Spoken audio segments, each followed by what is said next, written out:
America. I'm Erick Erickson. These are the 4 things you need to know this afternoon, December 4th.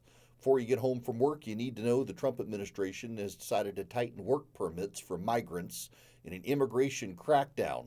Essentially, what will happen is that migrants in this country on work permits, they've come in, they're allowed to work temporarily while they're being vetted. They're going to have to refile for work permits more often. The Biden administration had loosened the regulations so that migrants in the country, once they got a work permit, they could work for a number of years. The Trump administration wants an annual review so that we can expedite the departure of migrants from the country who we think no longer should be here. Now, this comes with an order for enhanced vetting of H-1B visas, which is a good thing. The H-1B visa is necessary in some roles in this country. It's not an either-or situation. There actually are areas of the country where the H-1B visa is useful, like in rural healthcare, where a lot of rural hospitals depend on foreign workers to provide nursing and doctor staffing for rural hospitals, where a lot of Americans don't want to work. But then in technology, we know there's a lot of abuse of H-1B visas, where in some cases they outsource work to cheaper migrants, and oftentimes are in situations where the American worker trains their replacement who works for cheaper. The president decided to crack down on this, wants enhanced vetting of the H-1B visas to make sure that the people who are getting them actually are worth it. I actually know of a particular situation where a woman was given an H-1B visa H-1B visa so that she could work on the hair of Koreans because she was Korean. That was the claim, that because of the unique hairstyles of Korean women, they needed a Korean woman to come into the country to do it. She doesn't work on Korean hair. She works in a regular salon with mostly African American women. That's the sort of abuse Trump is cracking down on. It's a good thing. Up next, there's mixed reaction on Capitol Hill to a closed-door briefing from Admiral Bradley about the bombing of the ship in September in the Caribbean. Democrats say that actually people weren't floating in the water. They do say it was people in distress. Republicans say it wasn't people floating in the water. They were on the boat trying to salvage drugs and work with other narco-terrorists in the area. In fact, Republicans are increasingly defending it. Don Bacon, one of the chief Republican skeptics, he's on the Armed Services Committee in the House of Representatives. He actually says he's actually a little more calm about the situation now. He thinks that the situation is first reported by the Washington Post. They got it wrong. And actually there are situations now, it appears, based on the fact pattern, might not be as bad as originally claimed. To have Don Bacon actually saying that there's reasonable interpretation of this, it's not as bad as the Washington Post originally claimed, is very notable. Meanwhile, the Wall Street Journal reports Pete Hegseth forced out Admiral Alvin Halsey, popular admiral from South Georgia. He expressed concerns about the legality of how Pete Hegseth wanted the strikes to be conducted in the Caribbean. Halsey was on the job for not very long.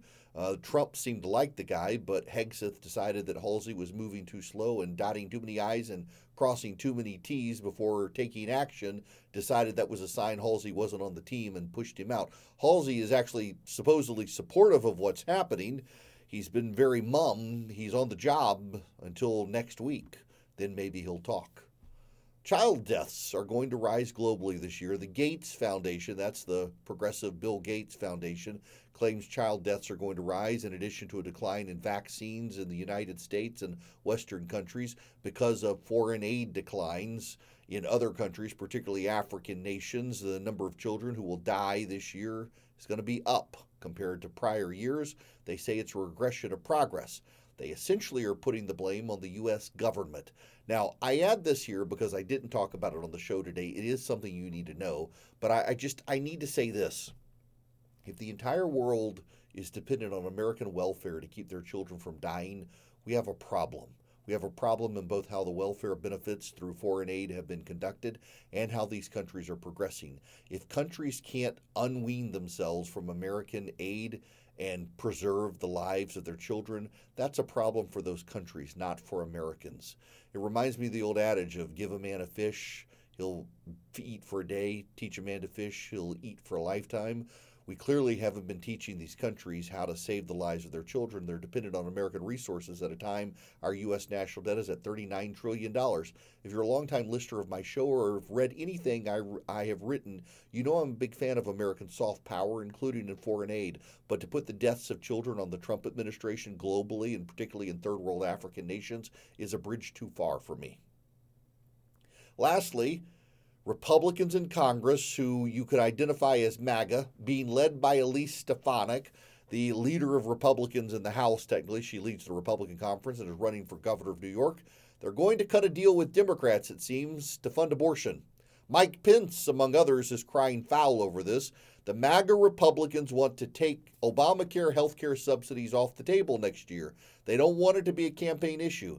The deal that Elise Stefanik appears to be cutting is one that will pay for abortion services and extend Obamacare subsidies for the next several years, not just next year, to take it off the table. This should be a bridge too far for fiscal conservatives. It should be a bridge too far for social conservatives to know that Stefanik and other Republicans plan to pay for abortion services and extend Obamacare subsidies. Now, this could potentially be a deal dead on arrival in the United States Senate. Conservatives in the United States House of Representatives should oppose any extension that funds Obamacare subsidies, let alone funds abortion. That's a bad deal. It should not be done. That it is individual Republicans close to the president, identified as MAGA Republicans, but not necessarily conservatives, well, that should be unacceptable for all of us. We should not be funding abortion in Congress. And for all those people who insist you can't vote for Democrats because of funding abortion, these are Republicans doing it. Republicans funding abortion and extending Obamacare subsidies, which does nothing to bring down the cost of health care in the country. I'm Erick Erickson. These are the 4 things you need to know this afternoon. Please stay informed and engaged. Please keep the faith.